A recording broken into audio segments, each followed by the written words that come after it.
Going on now, Jimmy Macro, Marcus Cash, along with a special guest, SP3. Hey, boss. Here for the All Elite recap for September the 2nd.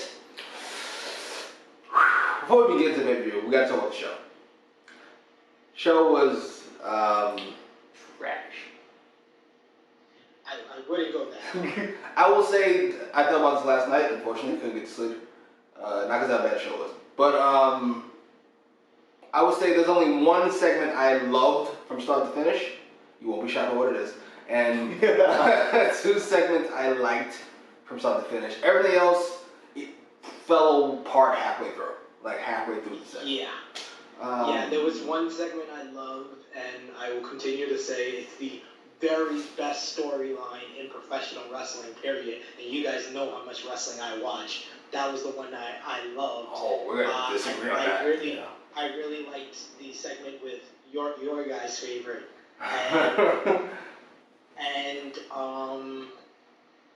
I like the closing segment, the closing half of the segment, not the worst main events in Dynamite history. Alright, let's start with the first match, which was the Best Friends versus Pride and Powerful.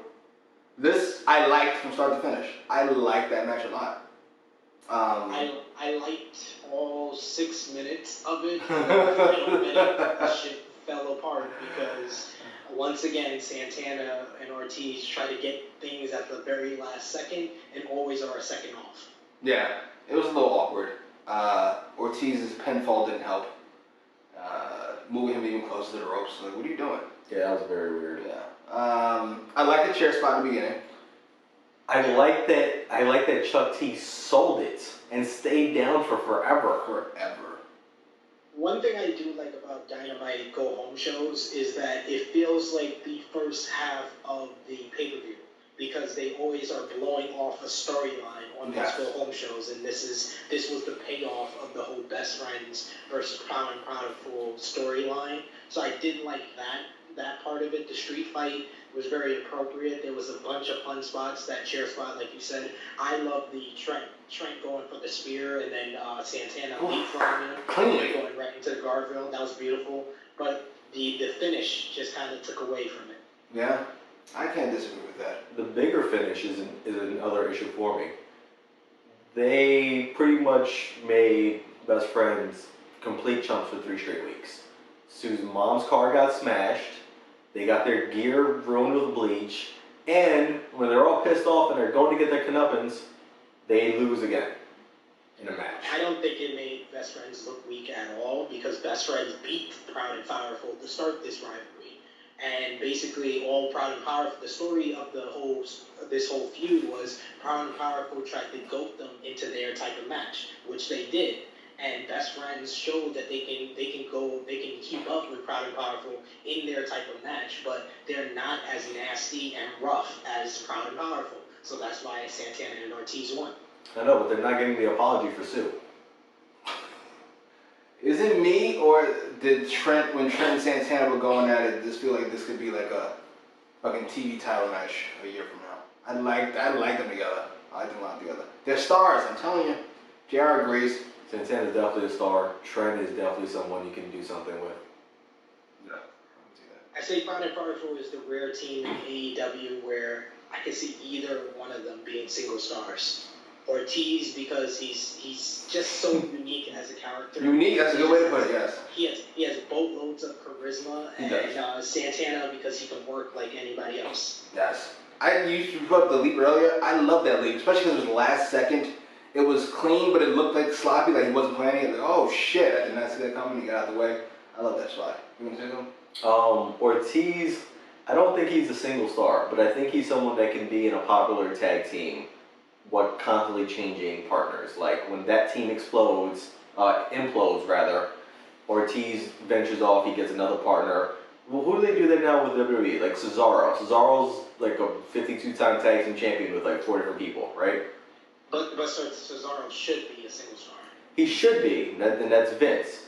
But that's making it work with your situation, right?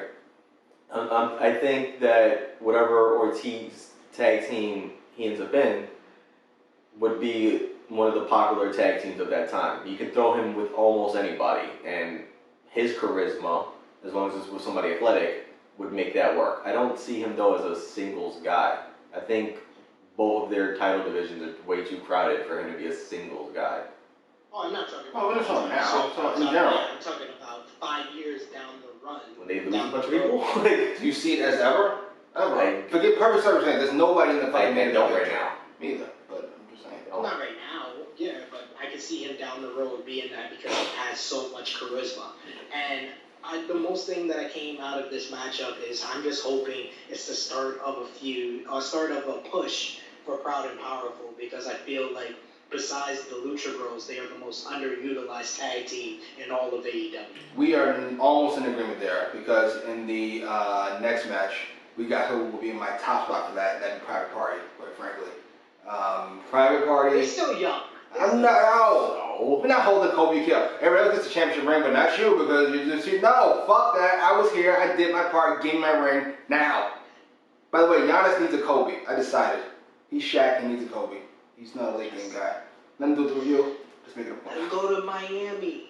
Jimmy Buckets. I love that I idea. want it. I want it so bad. Ever since I heard that idea, I was like, give me yes. Him, Jimmy, and Bam, that's the best defense in the NBA. Oh my It god, is. it's frightening. It is. I did see a way though online where they could make it work where he goes to Dallas. Oh. Stop it. Cut it out. Luka Giannis Kristaps? Oh my god. That's more outrageous than the people that say, oh, you can go to the Lakers. Or That's not more outrageous. They can make it work with the cap. They just gotta trade a few pieces. a few. The fact you said a few just means that it's not realistic. Just gotta get rid of a few pieces that nobody else wants. Justin Jackson for a second round pick? I wouldn't dig. Alright. Yeah, it was Private Party teaming up with SCU. no one I forgot them. Right. The most overutilized team of the last few months. Versus the Jurassic Bucks. Why? I'd rather Young Express. Anyway. Yeah, that sounds a little creepy, but I'm cool with it. The match is fine. This is another one. This is my second segment I liked all the way through. Matt Jackson's a dickhead, but he was supposed to be in this match. I love the Young Bucks showing aggressiveness and showing that attitude. That was like the main story of this match, and it once again adds to the best storyline in professional wrestling: the saga of the Elite, the Ballad of Hangman Page. The fact that they are reacting like this because of what Hangman did last week, it was just perfect, and it leans closer to what we've always said, that them and Omega may be the ones that turn heel out of this. I'd be cool with that. I gotta be honest. The match was fine. I didn't think it was special. I like the Young Bucks being angry. I like them not tagging the Jurassic Express in the beginning, so they actually had to. Yeah. I like the ripping of the sign. Best the part fan to plan. me was when I think it was Nick was not even on the apron, and Matt literally had Jungle Boy and Luchasaurus standing there, and he waited for Nick to come back. Yeah, to I the did. apron. That was a good spot. That was a good spot. To me, Witchclaw was a star, Luchasaurus. Yeah. He could be a star. I gotta get rid of the gimmick. I don't know what you do with it. He's super athletic. He's obviously very imposing. I think you just gotta break up that whole group and let them do very different things. Just say you want Marco Stunt to die. Don't try to fucking clean it up. He doesn't have to die, he just has to be on television. They all need to break up and do different He can things. live a full and healthy life as long as it's nowhere near a camera ever again. I'm perfectly fine with that. But also, Jack Perry and Luchasaurus need to be as far opposed as possible. I don't know if Luchasaurus is ready to be a star yet. I think he's like 3 to 4 years away. He's very green. I can see, and same thing with Jungle Boy, that they're both like just on the cuffs of being single stars, but them as a tag team is greater than them apart right now. They just need mouthpieces. I think they can go in the ring. I don't even think they need a mouthpiece because they don't really need to talk with that type of character. They can just be the fun babyface type of tag team. And I will say Luchasaurus is right behind Nick Jackson for the best hot tag in professional wrestling. Agreed. Agreed. But that's where I disagree. I think they need to get away from these characters, which is why I think they need a mouthpiece. I think Jungle Boy can kind of evolve out of his character. He doesn't need a full switch. Kind of like The Rock, he just kind of... They just need to listen to JR and stop calling him freaking Jungle Boy. Just call him Jungle Jack Perry. I do like that as a name. Luchasaurus, you gotta do a whole, I don't know what you do with it. The heel turn. I like Luchasaurus. As a star? Luchasaurus versus Stone Cold Steve Austin? Doesn't sound right. Doesn't sound like a main event to me. I don't know what that is. There's no Stone Cold Steve Austin. This is not 1998, it's 2020. Luchasaurus versus... I don't see the guys at the bar talking about, yo man, you seen that Luchasaurus match? Do fucking fans still talk about fucking wrestling at bars? Sometimes we do say. Not really. Before the pandemic, we had bars that hosted pay-per-views. Unless it's a viewing party at said bar. Yeah, this is not 98. Motherfucker's not talking about wrestling on a water cooler. No. Sorry. Not randomly bringing that up. I will say the glue of this match was Frankie Kazarian. He looked really good. He looks really good. Is he refreshed or something? He takes it. Oh, he got his hair and he's feeling fine. I'm sure they drew drug tests. I don't want to accuse him of anything. I'm just saying he looked really good. Some testosterone or something. I don't know. You look good, sir. Keep it up. Whatever you're doing, keep it up. That's just fantastic. He's somebody who else should be in a TV title picture as far as I'm concerned. Yeah. He could be the, not grizzled obviously, but the veteran that's just always around. Yeah. What happened after that? I want to say it's Omega, but I'm not sure. I know it fell apart. What the fuck was the next segment? I think it was the Omega in-ring. Well, actually, you know what?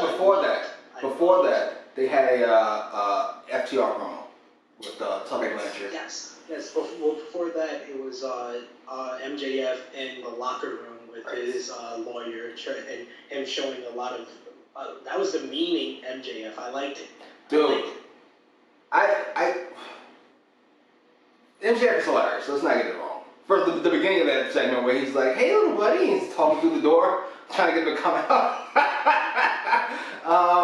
That worked. MJF getting highly upset and then very threatening, which usually wouldn't work, except Wardlow standing right there, looking scary as all shit. So it worked.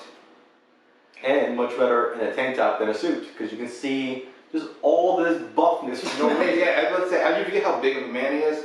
Well, the tank top's like, oh shit, yeah, this is a scary dude. It's like when Brian Cage was wearing a shirt. Yes. Yeah, the Telly promo. I like half that promo, and I like the other half of that promo. I don't like them together. I like Telly talking to them. Like, there's no camera around, by the way. He's just talking to them, like, you're going to do this, you're going to do that. And then the two of them just start looking at the camera and giving their promo. I'm like, all right, this is two different promos here. What are we doing? Is that camera there or not? I don't like this. And it's bothering me, and I can't explain why. Yeah. This felt like a very 1980s promo. Yes. They said Saturday night, like... Yeah. What? Is it? Yeah. But that's their feel. With the 8-man tag, what I did like that when I was watching Wrestle Talk's podcast, they mentioned, a lot of the viewers mentioned, when the Young Bucks left, without celebrating with Jurassic Express, they went down the heel tunnel. Ooh. So that was a little side note that I didn't really notice until someone mentioned it. I like that. Interesting. I like that a lot. I'm here for a heel turn. I didn't like how fucking during the match, fucking dummy, what's the dummy who just came back this week? Excalibur was like, oh, they gave fucking Hangman a chance to explain. No, they didn't. They came in there, they yelled at him, and then they broke a glass and they left. They came out of the lead, they broke a glass and they left. Which is why he's the worst announcer on television. You said it. You did the example. I said he's dummy. I didn't say he's the worst announcer on television. He's actually the best one when it comes to that show. They need him. He actually cares about the storyline and tells the story instead of getting frustrated and being salty. Yes, I'm looking at you, JR. Why don't they listen to JR though? A lot of shit he says is right. He just shouldn't say it on the air. Are we gonna make a tag here? I said, Jesus, JR. Fucking take him backstage. Well, he's very liberal with the rules in his tag team match. Anyway. But yeah, I think next was FTR, right? In the ring? It was the Omega in-ring promo with FTR and Hangman Page. I really liked Omega's promo. I liked FTR coming out. My favorite part of the promo was right after Omega called him on that horse shit. Like, I know we're about to get jumped, so let's just get to that part. I was like, I'm here for all of The this. heelish tendencies where he can smell the depends on Tony Blanchard. One thing I do like is Omega's ability to not talk like a professional wrestler. He talks like a very weird human being because he is a very weird human being. He talks very awkwardly. He does not talk like a wrestler. He just talks like a human being. And I did feel like his promo did foreshadow things with him because he was like, sometimes in life you make mistakes and there's ramifications for that. I like that. I do like that. And I liked FTR coming out. I particularly really enjoyed Hangman Page. Hangman Page coming out like he hasn't slept in a week.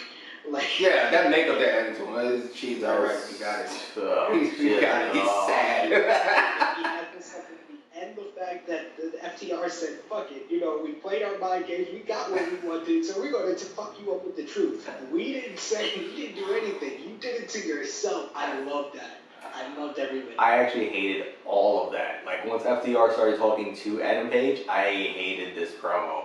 Well, tell him why. You didn't hate what he said. You just hated it. I just hated the logic of it. You're in Hangman's head.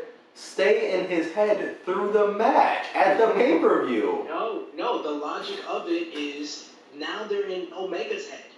Now they're in Omega's head and making Omega feel like he can't trust Hangman Page, and that's why the blocking of the scene was incredible. The fact that they had the camera tilt back when Hangman's trying to give the title to Omega, and all you see is Omega on the outside shaking his head, because now it builds the story of now Omega does not trust Hangman going into this match, when the whole story has always been, does Hangman really trust Omega? Now it's turning it back around. It's so many layers to the storyline, and this segment kind of added to it. But even with that camera angle, Omega was ready to fight FTR and Telly Blanchard by himself.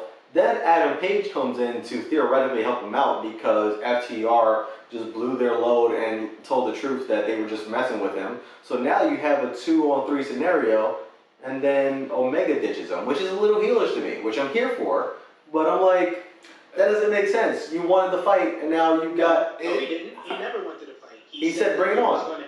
No, he said he was going to defend himself if they were ready to jump him. He never said, I'm ready to fight you guys. He said, if it's going to be a 3-on-1 like it seems like, I'm going to get some shots in, but come on, just do it. He never said, I'm here to fight you guys. He's ready for the match on Saturday. He never said he was going to fight them. That was you putting stuff into his work, because he never said that. He said he could lose, but he said he's going to get some shots in, which means he is willing to have the fight.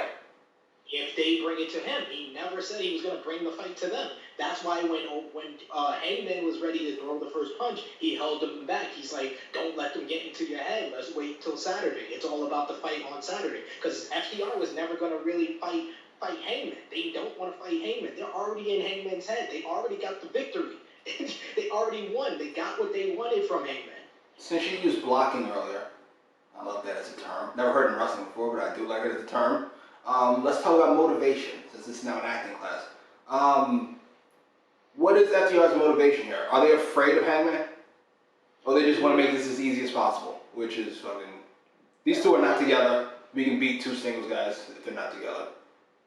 I think it's all about creating more dissension in the elite. They already saw that there was a rift in the elite, so they basically befriended the guy who was causing the rift in Hangman Page. And they got him comfortable. They made sure that he felt like he had friends, and then they got into his head and they told him, hey, are you really going to let the Young Bucks win this gauntlet and let them have a chance to beat you again? You already got out their shadow by beating them at Revolution. Do you think that you could beat them again? Because we don't know the logic behind Hangman Page's actions, because like you said, the Young Bucks never gave him a chance to explain themselves. So we don't know, did Hangman Page cost the Young Bucks because he wanted FTR to win?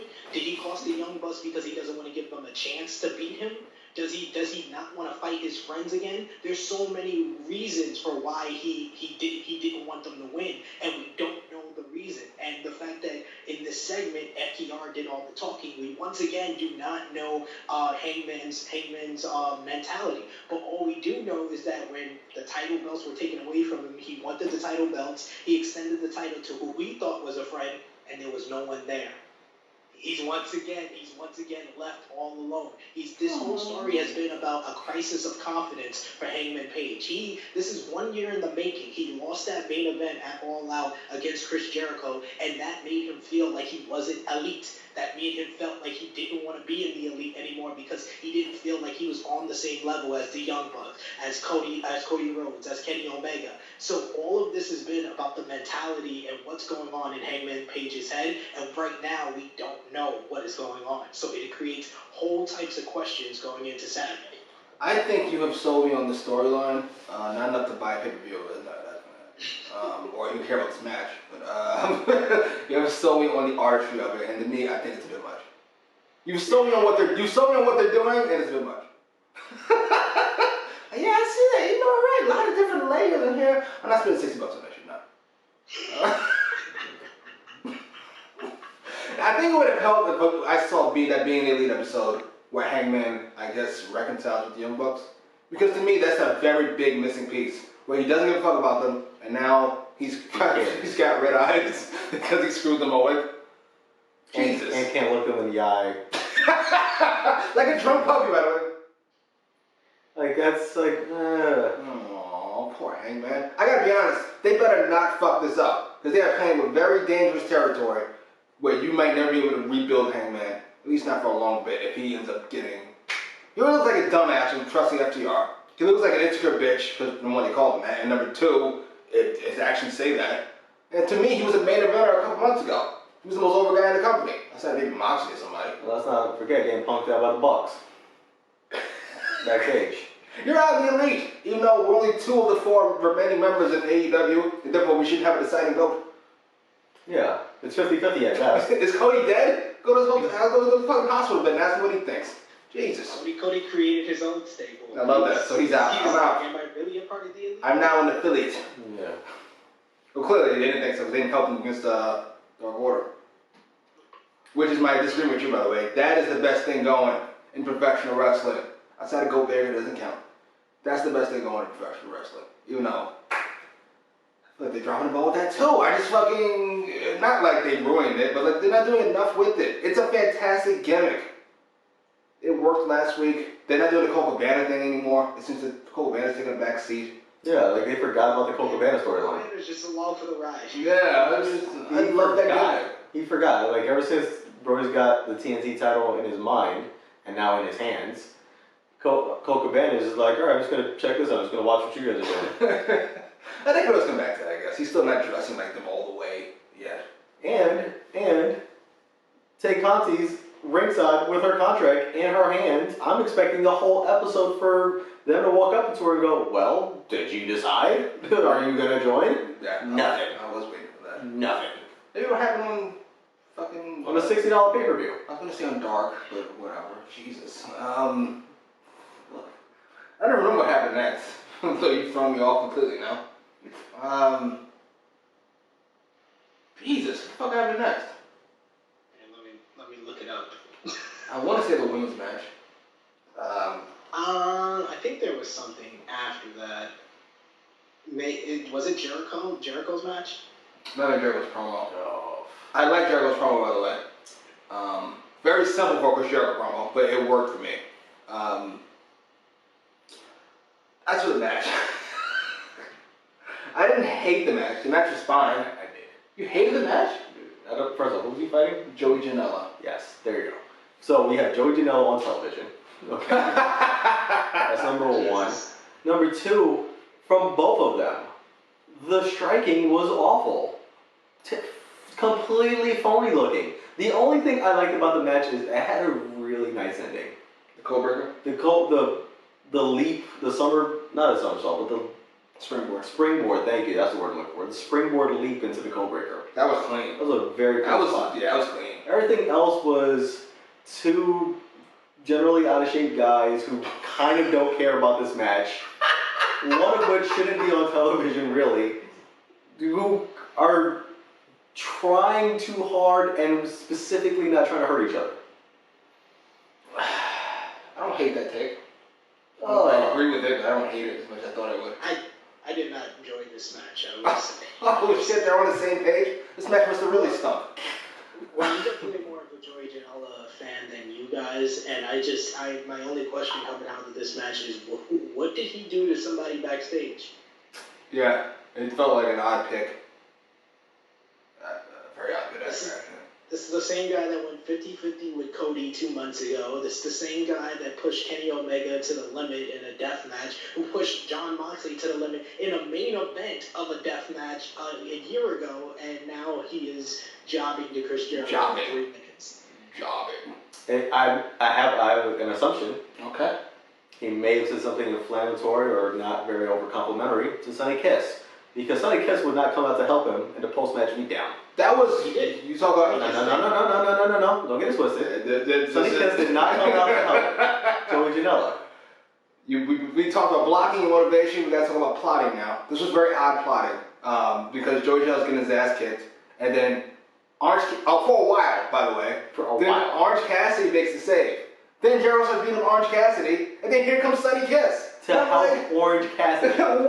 What the fuck happened? Where's Sonny Kiss at? Maybe it took forever to run from wherever the fuck he was at. They have firmly established with AEW that the locker room is on the other side of the building. So I think Sonny Kiss saw the beatdown for Joey Janela and just was like, oh shit, let me go help my friend. And did had to do a whole... What was he doing? Sashaying his way down to the ring? Why did it take so long? Here's another question. If you know it's Chris Jericho and you know he's got the inner circle, wouldn't you be around? I'd be around. Would you be ready? Would you just be in the back in hair and makeup, just chilling? How many fucking Sonny Kiss things you got? I don't know, they're just coming to me. I agree. He should have came down to the ring with him because Jericho had Jake Hager in his corner, so it would have made more sense for Sonny Kiss to be in Joey Janela's corner. I also didn't like the whole blood. I didn't think that it was quite necessary just for that one shot of Jericho's shirt with orange on it with the blood. That was the whole purpose of it. Yeah. And just, especially for what happened at the end of the night, that took away from what happened at the end of the night because of that. Yeah. I didn't hate it. Going back half a second, I think Sonny Kiss should have been out there with Joey Janela just because as much as I don't like Joey Janela and Sonny Kiss makes me feel a little uncomfortable sometimes, together, they're really good. They're a good act together. In terms of the blood, I liked it. It does take away, I didn't think about that, it does take away from the ending. But I do like it because, A, Joey Janela, if you're going to be on Dynamite at this point, you need to bleed. Alright, you need to be busted open. And it is a cool visual with the t-shirt. And it echoes the visual Cassidy had a month ago at this point? Yeah, when he busted open Jericho. That was more natural. Busted open by Jericho. That didn't feel to be fucking, Orange Cassidy is a very calm guy, and seeing blood on his t-shirt didn't feel like enough for him to get all riled up and come out to Chris Jericho to me. I get he hates Chris Jericho, which is fair enough, but it didn't feel like a good enough motivation for me. I could dump out all this, to be honest. I'll take a 5-minute Chris Jericho promo and we'll move on. Yeah, preferably not with Alex Marvez. I felt the final visual with him pouring out the bubbly and doing the thumbs down. That was cool, and it did make me. Yeah, I did like that, but then they do the shot with you can see the bubbly and you can see fucking who's directing this? Scorsese? Like, what do we got it? These guys love their horse shit. I love the lower camera where it's just the bottle pouring. You can see the bottle. I love that. Cassidy. It's like I love that. You trying to win an Oscar? Jesus. I did enjoy that post-match segment because it did add something to their match on Saturday, because before the whole segment I was just like, damn, this used to be like one of the rivalries I was looking forward to every week the most, and it doesn't feel as hot as it once did. Yes, that goes for a fucking lot of things, frankly. Talking about this Jericho Cassidy thing, right? They didn't need the third match. They never needed the third match. I wish they would have done the second match at this pay-per-view and not on the episode. Maybe, but I mean that's a long time in between. So I don't. Not really. It's 2 months. It's 2 months in between. They could have done. They had this whole rivalry has been money when it comes to angles and promos. It's just been falling off with the two matches, with the second match more than the first match. I did enjoy the first match, but the second match kind of took some luster off of this match, and it's just adding this whole stipulation. It's either going to be very unique or very hokey on Saturday. Hokey. Come on now. Be so hokey. But to me, I'm not sure Chris Jericho was just drinking the Kool-Aid. Like, he seems to have completely bought into that Stampede match and the Matt Hardy stuff where he was fucking transporting, and now with Orange Cassidy, he's bought in. I'm in. I can't wrestle anymore. Let's just have some fun, make some money, I guess. Yeah, because of how long this feud has been going, and the fact that I will give them the benefit of the doubt, stuff like the Stadium Stampede, which I didn't know would work tremendously. I'm willing to give this a little bit of try, and I will say this is probably the third biggest match on the card behind the tag titles and the main event. That's right. Yes, exactly. I will say over the last couple of weeks, Sammy versus Matt Hardy feels more heated than this stuff. It does, and I gotta be honest, I'm a little annoyed with the match. I liked their match last week, by the way, a lot. I love this feud. It's been rallied by it. It may seem like a star to me. To me, he looks like he belongs to Matt Hardy. Like, I don't see it as a mentor, mentee, whatever the fuck. But to me, I don't need a third match. At least not right away. Like, that second match should have been on the fucking pay-per-view. I like that. I like that as a match. I don't get it. You're in the know. Why does this card feel so haphazard? Like, it's just a bunch of shit thrown together. There's three matches that like fucking fit. The three we talked about. But the rest of it is just like a... Yeah, the Broken Rules match right after a tables match. We got that fucking Battle Royal, which we gotta talk about in a minute. Well, that's a tradition. And that was by far the worst segment of the day. I will already say that in advance. First of all, let's talk about it. Fuck it. There's another thing I like halfway through. First of all, anytime you have Taz and microphone, I like. The Snake with his best somebody else with the microphone promo, by the way. But the dirty old man promo of it. He's talking about busted nuts. Wait, I have the quote. I put this on Twitter after I heard this shit. I was like, yo, did he just say that? And got away with it. Yes. Jesus Christ. You two were just squirrels. I gotta look this up. Okay, it was, you're just like two squirrels looking for a nut. Well, you're not gonna bust a nut when you're in the ring. Snake, would you stop fucking looking at the girls backstage and just keep your mind, all three of them, focused on what you need to do? Like, Jesus. It was a bit much. But to me, that's the best he's ever been with somebody else on the microphone, at least in AEW. Because the other two times were atrocious for Arn Anderson and what was last week with Taz. Like, yeah. Oh, Jesus. But then the King. Eddie Kingston to me fucking he stood out. Like he feels different than everybody on the roster. He feels like they just fucking brought him in from a different universe. Yeah. The way he talks. He lost his place a little bit halfway through. Taz had to get him back on track. No, he didn't lose his way. He didn't lose his way. He told his grandchildren to fucking your dummy walk out there and distracted him. Jesus. Sean Spears? Too much talking over each other. Yeah, I didn't like it. But Kingston was great. And then we got this big brawl. That went nowhere, by the way, because we came back from break. It's still going on with no finish. That's the part that confused me, because they kept it going through the break, cut to a promo, and then come back and ring's empty. The brawling just looked really sloppy, and I didn't like it. It didn't add anything. This is the weakest match on the card for All Out, and it shouldn't. It should be important in some way because it's going to decide a number one contender. Yes! To me, it feels like they're trying to avoid 50-50 booking. What you should have done is you should have ended it with Archer and Cage in the ring. Yeah. That's it. I know we want to make everybody look strong. Fuck that. We end with Archer and Cage face to face. And then we can cut away if we have to, I guess. I'm okay with that. I assume Archer's going to win this match. It feels like he's the only person who hasn't had a title match for the AEW title. He needs this win. Yeah, he needs it more than everybody else, I'd say. Yeah. Yeah, I'm not looking forward to it at all. I need him to win, though. Or Cage, because Cage is somebody else who's lost his place. That's what I said. This match feels the weakest. There hasn't been really any build besides rambling promos. No. And somehow the Darby fucking, Darby's transitioned to a feud with Ricky Starks. Darby Ricky Starks is now instead of Darby and Cage, and now they're in the middle of this thing. Like, just give me Darby and Starks, or Darby and Cage, whichever you prefer. And then, I don't know. This card bothers me a lot. How long till we get that tag team match? Darby Allin and Lance Archer versus Brian Cage. That's a very fucking WWE booking there. I like that. The enemy of my enemy is my Can they friend. fucking stay together to get through this match? And of course, Darby gets left. Jumped by Cage in front of Starks. Because Archer's just around ringside destroying random people. And yelling and talking to the camera. Okay, actually. They did a Dark Order promo, which is fine. This tag team match might be the weakest match on the card. By far. Really? By No, it has a far. build to it. It has a build to it. It had the segment with Cody. These are basically representatives for Cody. Yes.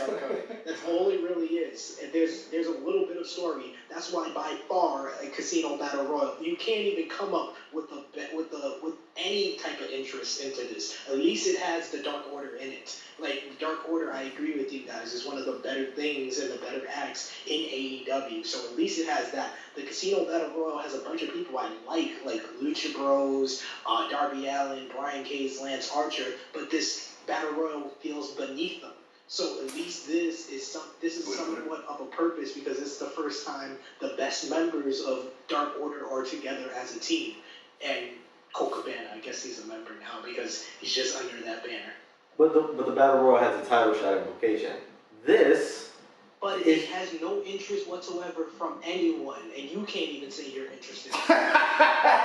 I'm bothered because it is overlooking of Rey Fenix, who should have like a singles match, for example, right? But this 8-man tag is complete. 6-man tag? Sick, no. It's 8-man tag. I don't know. 8-man tag. It's complete horseshit. Yes, you've got the best 4 of the Dark Order. Great. Can I just watch them by themselves? Please. Because Scorpio's got... Dustin Rhodes fucked the storyline because he made it about this family, this nightmare family, da-da-da-da-da. I think QT did that too. It was supposed to be the representatives of Cody, right? Like you said. That would make more sense if it was people that respected Cody and want to take up for his honor or whatever. But Dustin and QT want to push this nightmare family narrative, right? Which only Dustin is. It's a nightmare family. Right, which only Dustin is really. But no, Dustin, he's been a part of the nightmare family. The group, but he's not family. Anyway, it's called the Nightmare Club. Anyway, we're not letting you get away with your horse. Dustin stinks. This is fucking the Fox News. We're not doing that. We're not doing fake news. Just because he's not part of the family doesn't mean that's not the name of the group. Come on. Either way, QT said it doesn't have to be about blood. He said that in the promo. Dustin stinks. QT stinks. Matt Cardona stinks. Scorpio Sky doesn't fit. I don't care about any 4 of them. If you give me Scorpio Sky versus the Dark Order by himself and he runs the gauntlet, infinitely better than what we're going to get here. Also have the fact that Scorpio Sky has been feuding with the Dark Order since before the Exalted One was revealed. Great. So he was a part of SCU. Give me a gauntlet. This is two of the stables that have feuded with the Dark Order coming together to verse, and also Scorpio was the last person that versed Cody in this open challenge, which he will never get another open challenge opportunity because Brody Lee said there's no more open challenge. So give me Scorpio Sky versus all of them. Why do I have to endure the other 3? To me, just because you don't like them doesn't represent what the audience and what they're looking for to get from the audience. Which is what's wrong with wrestling fans. Because those 3 stink. Scorpios, while you are being ridiculous, I don't think some of your points are unfounded. I think Scorpio Sky's match with Cody should have been better. You had a 20-minute match with fucking, Ricky Starks. You could have a 20-minute match with Scorpio Sky, but getting a couple near falls. Therefore, and then have some type of embrace afterwards. If you know you're doing the Brody Lee thing a week from now, or 2 weeks from now. And I know he's not a great talker, but I needed a Scorpio Sky promo about why he's in this match. Even if we know why, I need him to tell me why. I don't want to be guessing. You just tell me why. Fucking the other 2 dummies told me why. You tell me why. Yeah, I would say this is like Casino Battle Royal is the least one I'm looking forward to, and then secondary would be this one. I disagree, because I agree with you, because Mr. Brody's in this one. And I can watch Mr. Brody read the phone book, quite frankly. I'm here for that. And as long as it has Cardona or Sky winning in this one, it sets up who's going to verse Brody next. Ooh, Yeah. Think about that. Yuck. But here we get into Yuck. fucking, what? Yuck. Okay. Here we get, alright. Here we get into, that's weird. Long Island. This is Matt Cardona related? Yes, stinks. I remember you being a big fan of this guy, and now you're just not. Zack Ryder, because he's goofy. He's supposed to be serious now, because he has a fake tan and roids. Yeah. Dude, he doesn't even have a job here, bro. Like he said in the promo. Which is even worse. Get the hell off my TV. Jesus. Fuck, you made a point, I totally forgot what it was. Jesus, right, we have a problem, because Brody destroyed Cody, right? Like, washed him. And Cody wasn't sick, he wasn't hurt beforehand, it's just he ran to Mr. Brody and Mr. Brody beat the shit out of him. How is anybody gonna last with him? How can I realistically believe Scorpio Sky, who Cody just beat a week ago, can last with Mr. Brody? Who Cody beat pretty quickly. Quicker than he should have, at least. Much quicker than all the other independent guys. Does Styles make fights? Maybe fucking Scorpio Sky's too fast for him or something? I don't know. I'm curious. I'll say that much. I don't want to see Matt Cardona versus Brody Lee. I will say that. I will be completely fair. I just don't. Give Scorpio Sky a push, you assholes. I'm with that. I agree with that. Yeah.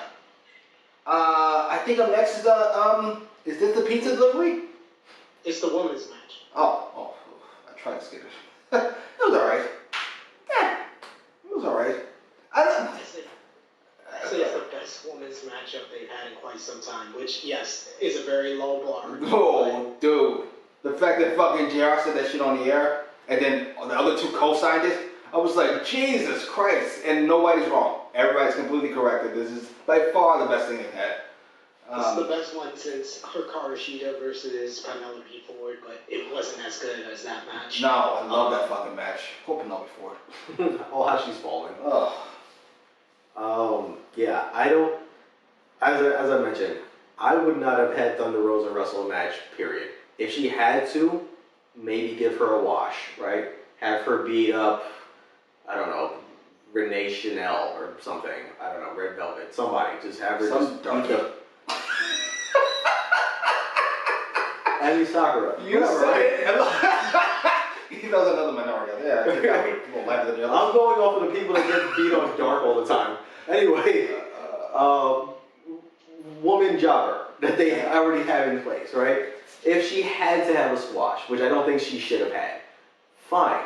Not overly impressed by her moveset now. And the mystique of seeing her in an AEW ring is completely taken away from me.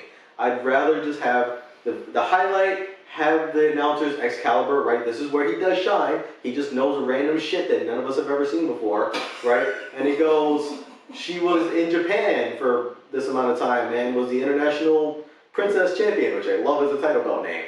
And she did this and that and that and that, and just talk her up a big game. Maybe have Thunder Rosa talk some shit backstage, and boom. Now, like, I'm excited because, okay, this will be the first time ever I see this Thunder Rosa person in an AEW ring. Not wasted on Sadie Gibbs. That was your best take on that, by the way. That was Serena Deep. A former member of the Straight Edge Society but this time she had hair. Oh, that's her? So long ago. Yeah, that was her. I seen those a long time ago. I know what you're talking about. I feel like this was more or less a tryout match for her, and I feel like AEW should definitely sign her because she does have training experience, and a lot of their women need training, so I think she would be good in the Sarah Del Rey role for AEW. But hold on, I do agree. Yeah. That's like saying the Heenan family aren't related to Bobby the Brain, so they shouldn't be called family. Like, stupid. That's a stupid point. It's like whoever's in the Heenan family going, well, we're all a family. Like, yeah. That's what they used to say. You Yeah. never rewatched it afterwards. Oh, Jesus. Alright, you were talking about Thunder Rosa. You talking about the other one. I do agree with half of what Cash just said about at least the Thunder Rosa part. That this would have been more effective as maybe a promo segment with her, and I just felt, yeah, this probably should have been like a squash match with someone more established, or just a showdown. Even if you have this match, at least have Sheeta come out after the match and face to face. Like no Sheeta at all, just really took away from this. What's been a pretty solid build up for this matchup. Agreed. What happened with Nyla? I thought Vicky was the push. Then what happened? Then they named themselves the Vicious Vixens, and somebody with some brains went, no. I gotta be honest. No. I said at the time, I'm not second guessing this, that fucking putting the belt on Sheeta could be bad for Nyla. And it was. And I'm annoyed by it, quite frankly. Was the pizza thing next? I want to get to the pizza thing. This is the only great thing I love from start to finish. I actually like Swole's promo. She's very intense where she wants to be. She has a lot of personality, and she should be able to talk more. Pizza thing was stupid, but it paid off with the fucking crush to the back of the head. Go Baker no longer on crutches, no longer in a wheelchair. She can stand, and she fucked her up. I was here for it. It looked violent. The pizza thing was stupid. Yeah, rubbing a pizza all over her face. That was a bit much, but it fits Britt's kind of mean girl. Yeah. Kind of vibe. As did doing her mandible claw, where she's sticking Big Swole's hair into her own mouth. Her hair, that glove she wears, The glove. that wasn't on her hand, she just had it in between her mouth and her fucking teeth. I love that segment. I love how Reba completely bought in now. She's completely a heel too. I'm here for it. I love that segment. Yeah. I'm mad that this match is on the buy-in. So I found out the real reason why it's on the buy-in. So there we go. Adam Schefter. Blackman Schefter, go ahead. so the whole tooth and nail match, the fact that they call it that is because it's going to be a cinematic match. Because I didn't get parts of what Swole was saying when she was like, I'm going to show up at your job. Apparently it's going to be a cinematic match in Goat Baker's dentist office. Which, I'm sorry, with Goat Baker, this might work. You could be right. And it's not on the actual pay-per-view. It's on the buy-in. That's the reason, because they're going to actually have paid fans there, so they don't want to have the paid fans looking at a screen for 10 to 15 minutes on the pay-per-view show. That's why they're having it on the pre-show. Okay, you know what? I'm going to sell this to myself as like a network special or something. You know, it's just something fun to watch. This feud has been the most serious thing in the fucking world. It's just been fun. It's been fucking fantastic and fun. Have a cinematic match for 10 minutes. Yeah. And if it's cinematic, they'll appreciate they'll have time to edit it together. So any possible bad parts they can fix. I also think that they realized that you guys were not confident in spending $60 on this pay-per-view. So it was like, you know what, we're going to put the match they most want to see on the free YouTube. I appreciate it. I appreciate it. Go Baker. Absolutely. I'm going to tag match in the World Title match, and that's my night. That's my night. And then the main event's next? Yes. Alright, Jon Moxley, who is impossibly over, by the way. On a tear. Oh shit, we forgot that. I apologize. There was two great things that night, because Moxley's fucking promo. Holy shit. He has not missed in months. I've completely bought in. I bought into his gimmick. I bought into all of it. I literally said, does anyone have a better badass babyface promo than Jon Moxley? Like, every time he just knocks it out of the park, and I'm just like, that's the toughest dude that I've seen on wrestling. And he doesn't feel like he's trying to be tough. He's just been through a lot of shit in the business, and now I'm the grizzled badass. I'm better than you are, and we'll figure this shit out. Ever since he got away with "I'm the People's Champion," like that initial promo after he won the belt, to the grizzled veteran who's just been through it all, like, he's been so much better. Yeah, I put it on, who did he fight first, Brody or Cage? Brody? Brody. I put it on Mr. Brody first, that he's the one that fucking elevated him. Then I was like, I put it on Taz, because Taz is fantastic. Then I put it on MJF. Maybe he's just that good at this point. Maybe he's found his groove. He's just found it. He was number 1 on the PWI 500, the Pro Wrestling Illustrated 500, which is saying something because the wrestlers actually look forward to that. And it completed the trilogy. All 3 members of the Shield have now been number 1 on the PWI 500. And his whole story over the last year is just inspirational because he left a well-paid job with the WWE because he wasn't satisfied for what they were giving him. And he betted on himself. He not only is the top guy in all of AEW, he's a top guy in New Japan. He's won the AEW World title. He's won the IWGP US title. He's been in 5-star matches. He is proven himself to be a draw for AEW and New Japan. Like, this man is everything you would want in professional wrestling. And the fact that you guys, 2 guys that I know, hated Dean Ambrose absolutely, are saying the same thing as me says a lot. Yes, I can't believe how much I disagreed with fucking MJF last week. He was like, Jon Moxley's crazy. I was saying that years ago, and now I disagree with you. Jon Moxley's awesome. Shut up and keep your mouth shut. And I gotta be honest, Moxley's completely changed my opinion. He should not drop the belt. He should keep the belt. I don't know what you do with MJF. Maybe you do a rematch in the next pay-per-view. I'm keeping the belt on Moxley until he cools off.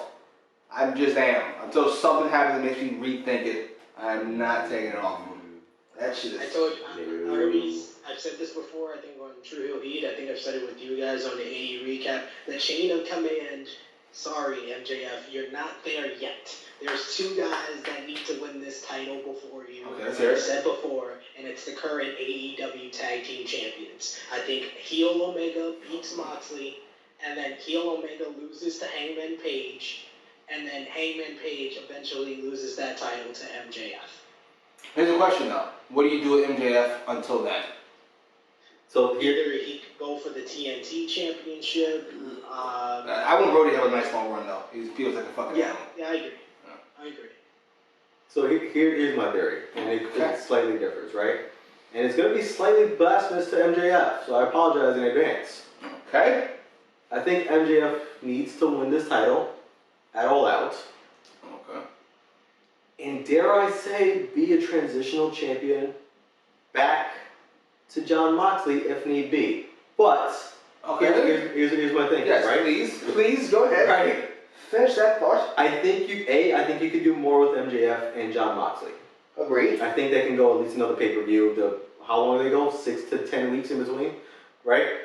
But also, I think you can keep that theme where even if it's by hook and crook that MJF wins the belts, now a pissed off, grizzled young veteran looking to get his shit back, going after MJF, the cocky heel who maybe rests on his laurels a little bit, and then falls and drops that title. Meanwhile, Adam Page and Omega still have their own business when one actually turns on the other, so they're keeping themselves busy over here. Whoever comes out of that can come after... Whoever comes out of that should be the heel, by the way, however they're going to do that, comes after Jon Moxley now as the champion again. But it keeps busy. We keep Jon Moxley MJF for another month because I don't think you could run back MJF. I think you can. I think you can because this will be his first loss, and 2, you have Wardlow accidentally cost him the match. No. To pay off those teases. No. And then MJF blames his loss on Wardlow, and that's how he gets his rematch. But I don't want to break up MJF and Wardlow. Wardlow can be on his own. No, he can't. At all. Yes, He can't. Cannot. Based on what you've seen that says he can't.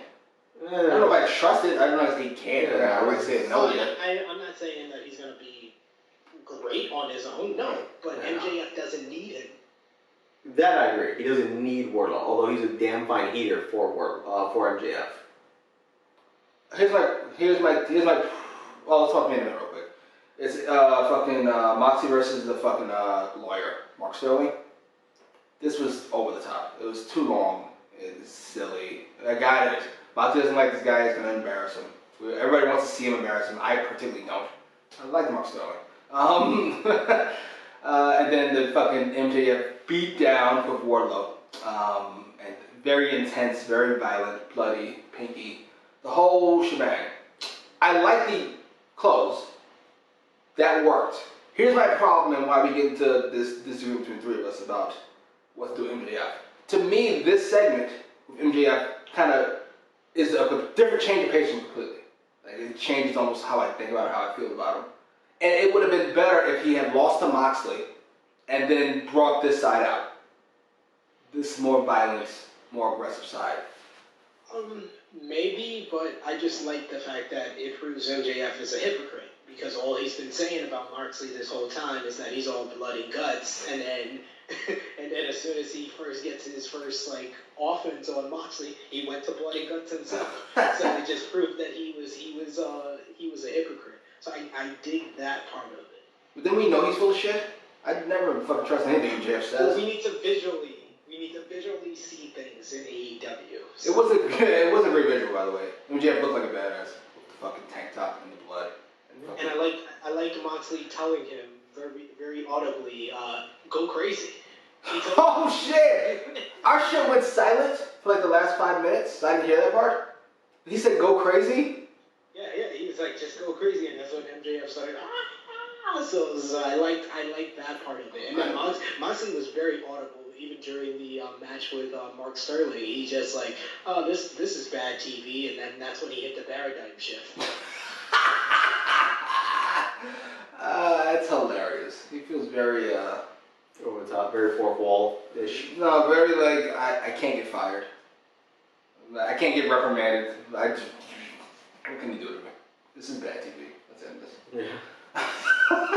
Went way too long, and they haven't had Mark Sterling long enough for anyone to care about him getting beaten up. I feel like he was fucking Bischoff or Heyman. I don't care.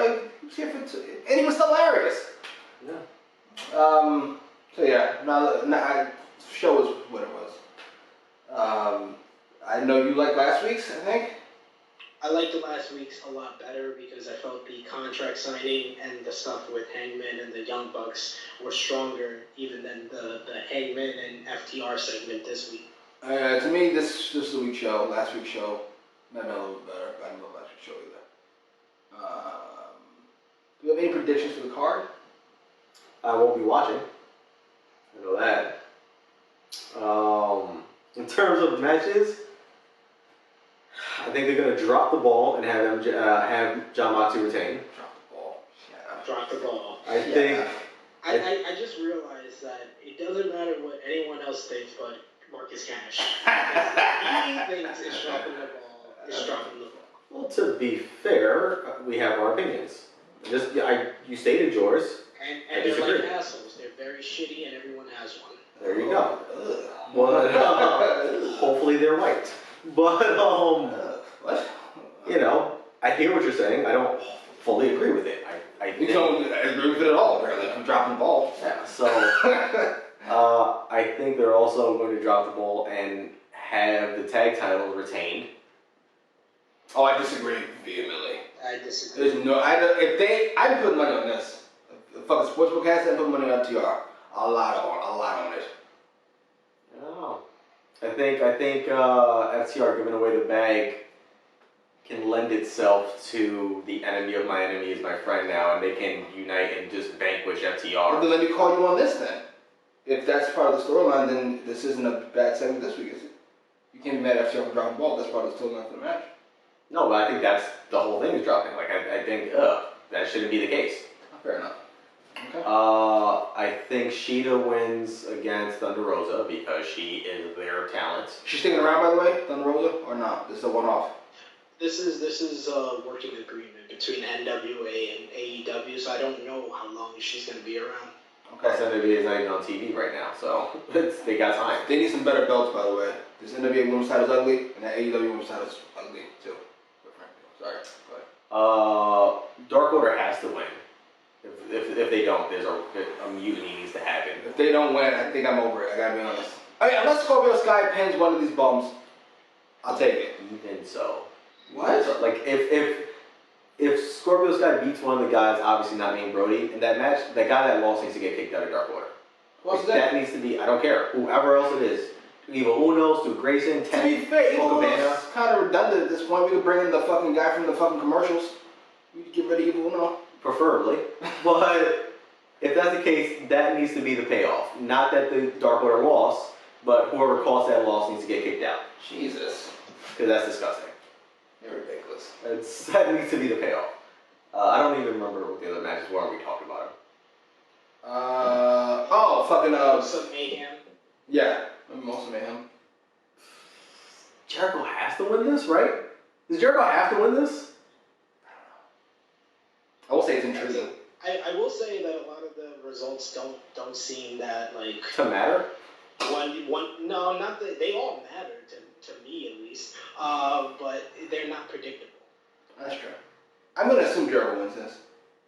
Cassidy has him. He's the bigger star. Is he? Like, I love Orange Cassidy. He's the bigger star. Is he fucking going somewhere soon? He said that a couple months ago. He's supposed to be going on a tour, but then he booked all his tour dates on Wednesdays. No, not Wednesdays, so he can still show up for Dynamite. Look at Chris Jericho. It just doesn't make sense to me if the babyface is going in the Mimosa bath. This seems like something for the heel to go It does. It does, and it's not really a loss. You didn't get pinned, you didn't get submitted. Yeah. You know, fair enough. Jericho does have more friends. That does show up for his stuff. But he also has more enemies. So let's say, not if you count Sonny Kiss and Joey Janela as part of Best Friends. Oh my god. That's 5 people now. That was coming? Oh, Jesus. Don't get me started. Jesus. We'll keep that to yourself. The bestest of friends. That's not where I was going. And the Battle Royal. Yes. Archer's got to win this. He needs to win this. I don't think he will, but he needs to win this. To me, it makes no sense if Archer doesn't. I don't think it's going to make sense. I'm going with my heart on this one. I'm going with Eddie Kingston. Nah. Wow. Nah. He's not. Eddie Kingston. Because Eddie Kingston versus Jon Moxley would be an all-out war. Oh my god. I could just listen to him talk for hours. Oh my god. You ain't seen crazy, son. Oh, Jesus. Damn, I didn't think about that. I want to see that. I'm going to go Big Swole beating Gold Baker in her dentist's office. Kind of have to. Yeah. Yeah, I'm going to go with... Because of Reba. I think Reba screws up. So, I'm going to go with Eddie Kingston winning the Casino Battle Royal. I'll go with... I'm going to go with Cardona getting the pin in that 8-man tag, only because what are you going to do? Because he only has 2 more appearances after this All Out on his deal. So they got to pay off his whole appearances on AEW, at least with something big, so I can see them setting up a Dynamite match with him and Brody for the TNT Championship, and Brody takes him out completely. you know what? I put him on dark twice and be done with it. I think you make a terrible asset manager. You just wasted all our money on Matt Cardona. You're going to have him lose twice on that? To be fair. Signed him. Shut up. It's not the issue. He's here now. I didn't sign him. That was the other guy. Great. I'm just so happy you're not a part of any booking team for any promotion, and people watching this will never hire you because of your thinking. Well, I would have a good sense of not signing Matt Cardona. But he's signed now, and we're paying him money for his appearances. Can we do something with him, please? Fine, get his ass beat, get his ass beat, get his ass beat. That's what I'm saying. I agree with. Here's what you do. But I don't have a win You anything. use the best of you. You use what you got. I agree. You switch pain again. I have Cardona go over, and I do the exact same Cody thing I did fucking with Brody. I have Brody wash him and put him in the hospital, and we are on our way. Or he washes him and is about to assault him maybe more, and then boom, Cody comes back to save his friend.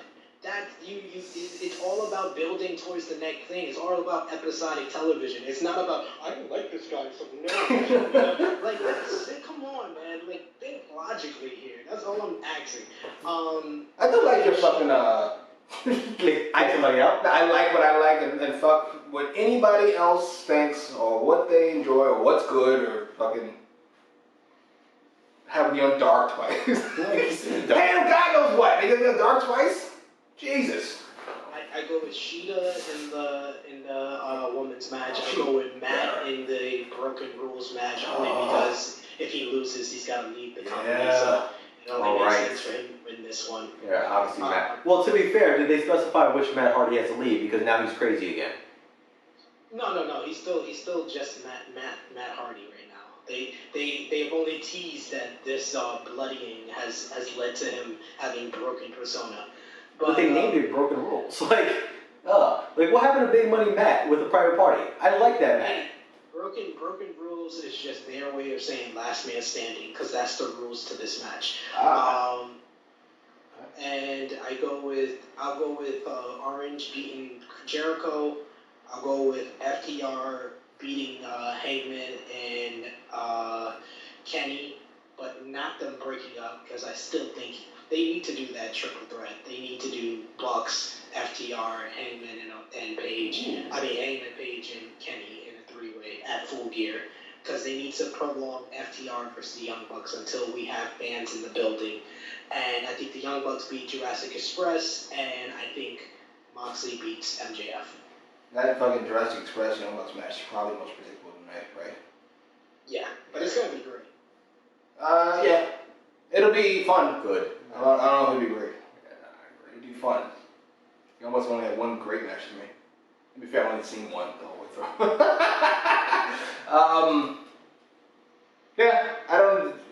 I think I pretty much. Outside of Archer winning the Battle Royal, I don't much care what happens in any of the other ones.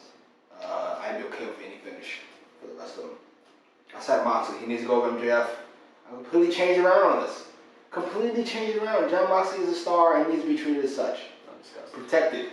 Go ahead. Doesn't have that fire for MJF to come back a second time. It just doesn't. MJF, first of all, your lack of faith in MJF to come up with something is bothersome to me, number one. And number two, he's already proven he can do different things. He can be the douche. He can be this presidential candidate, which is almost a completely different character than the fucking one we saw before. And we saw the intensity this week. Who knows what he can pull out of his ass? Have a little bit of faith. Seriously. He's 12 years old. Have a little bit of faith. Jesus. He's only 24. Like, he's gonna get a chance to be the AEW champion. It doesn't need to happen tomorrow. Yeah, but I think it always just loses its luster when the guy who's going for the belt, regardless, MJF or anybody else, going for the belt, doesn't succeed, gets an immediate another shot at it. Well, nothing's gonna be immediate because fucking these pay-per-views are 4 years apart. But he's still the next contender. He was this contender. No, the next contender will be the winner of the Battle Royal.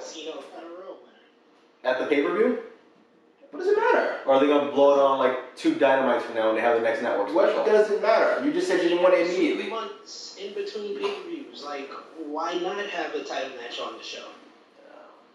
I just, as the main challenger, I don't think this makes sense. I don't think it makes sense. He holds on to things that I don't get. He does. It doesn't make sense. We just told you how it makes sense. You're just like, no. No.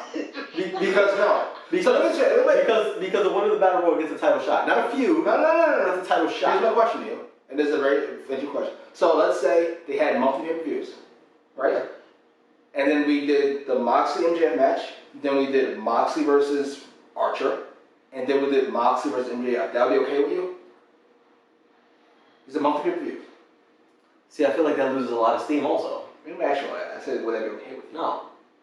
I don't believe you, but I'll take it. Because that loses steam. Loses steam for what? I don't know. Where's the steam coming from and who has it? Because MJF is now just out of this picture and then coming back in.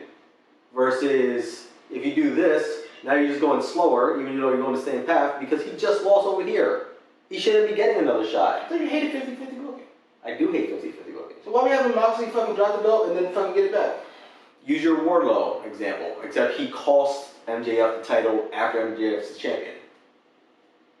I didn't know what I asked you. I said, why are you doing 50-50 booking? That's not about the 50-50 booking, that's about the story. Really did not answer you at all. At all. We just said MJF, we don't want to make him weak. He literally said something doesn't make sense.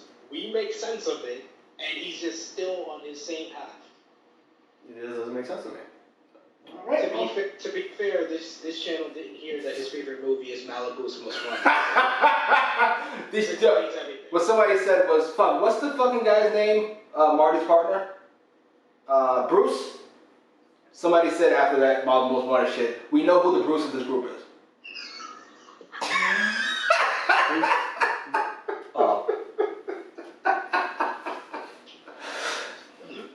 Fair enough. Fair enough. Don't be hating. I'm down. Plug. If you're down with me and any of my hot takes, follow my channel down below. My battery is dying on YouTube. It's easier if you use the @ sign before you type it in. Pritchard's Raw, my weekly episodic review of Bruce Pritchard's version of Monday Night Raw, and occasionally I throw other stuff up on there as well. Give it a follow. Oh, you already watched your channel. Here we go. Follow this guy's channel because he's got everything else happening. Push everything, yeah. He's got a channel too, but a whole bunch of stuff. Alright, that's enough. Oh, sure. You done? Can I go now? Can I wrap this shit up? Oh, he has a book. Post your comments down below. Like, share, subscribe.